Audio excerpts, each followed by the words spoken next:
Daniel 2:15a begins with all participle masculine singular.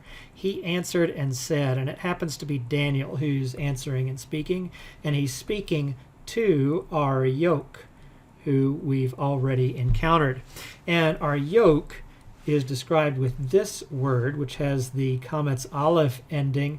This is Arioch, the ruler, the mighty one. We had seen that adjective in verse 10 referring to the king.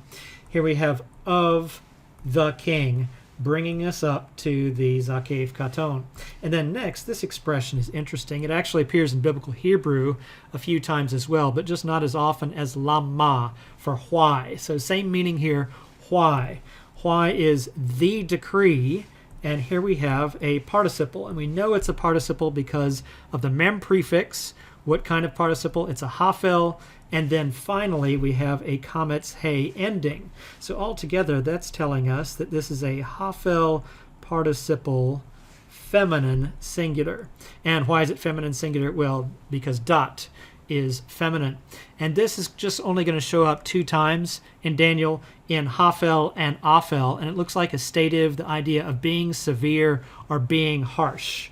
And then finally, from before the king brings us up to the Atnach. So altogether, he answered and said, it's Daniel, to Arioch, the mighty one of the king, why is the decree harsh from before the king?